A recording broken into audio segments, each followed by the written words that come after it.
school bus was involved in a deadly crash in Texas. Watch as this concrete truck crossed the center line and hit the bus carrying pre-K students.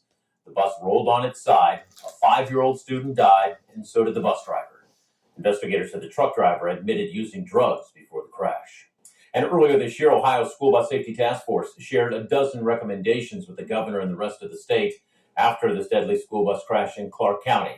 The recommendations involve bus driver recruitment, retention, training and education, school bus safety features, road and traffic safety, emergency response, and commercial bus services.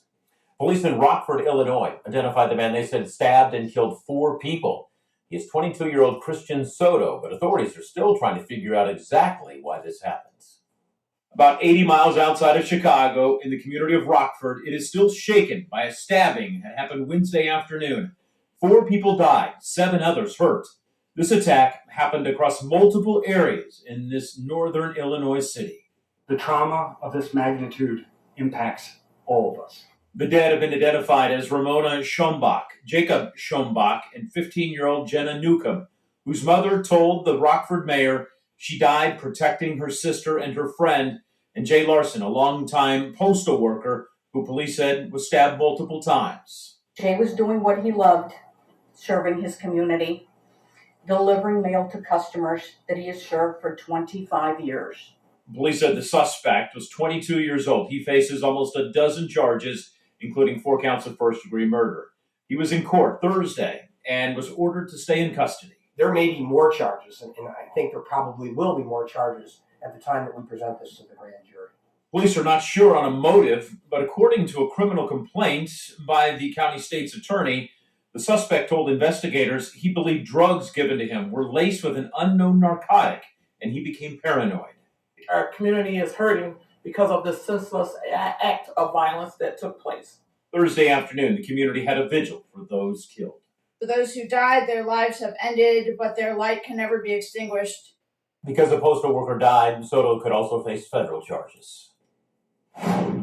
Storm Center 7 weather specialist Nick Dunn joins us, looking ahead to the weekend and Easter. Thoughts on the weather, sir? Yeah, I think we're going to have some dry time, but it's not going to be dry the entire day, unfortunately. Better to get your plans done during the early part of the day. Let's take a look at that Easter forecast. We'll start dry and overcast. Temperatures in the middle 40s, and for midday, we're climbing into the middle 50s, and we could have a few showers starting to light up the radar just a little bit, and then into the evening and overnight, I think we find a much better chance for more widespread rain, and the later we get into the night on Sunday, the chance for thunderstorms looks to return to the Miami Valley. We've had a few light sprinkles this evening. Now in Troy, it's kind of hard to tell if the road is damp here or not, but these sprinkles and light rain showers we've had this evening not amounting to a whole lot, and you look at the flag, barely blowing, a light breeze out there, if anything, out there late this evening. Looking at live Doppler 7 right now, 47 degrees here in Dayton, 46 in Winchester, 43 in Urbana, one of our cool spots. In fact, Wapak checking in at 41 right now as the coldest spot in the Miami Valley. You see a couple of light sprinkles there. That trend will continue through the rest of the overnight hours. We should settle pretty close to 40 degrees tomorrow morning, so a light jacket as you go back to work. And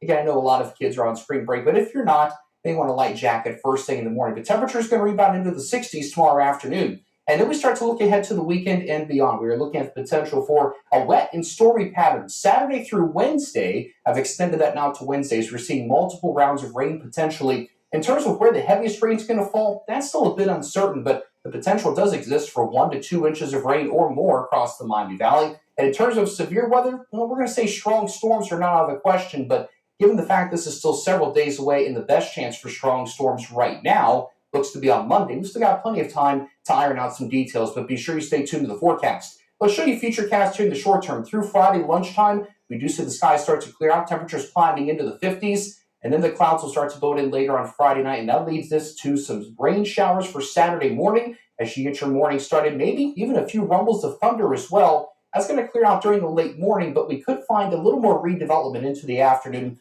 of some showers and a couple of thunderstorms. Then we'll take you longer range now. Easter Sunday starting dry, and then we get into Monday.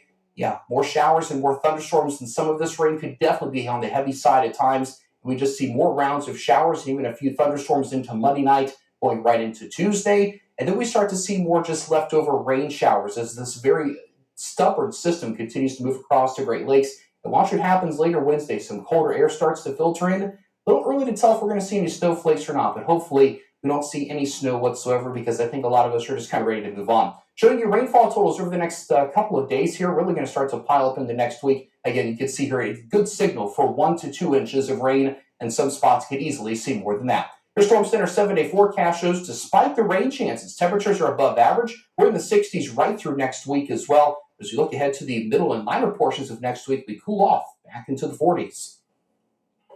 And looking at prices at the pumps, the reason for this latest spike in prices, plus we're less than 2 weeks from the total solar eclipse, and we stop by one place to see how it's prepping for totality.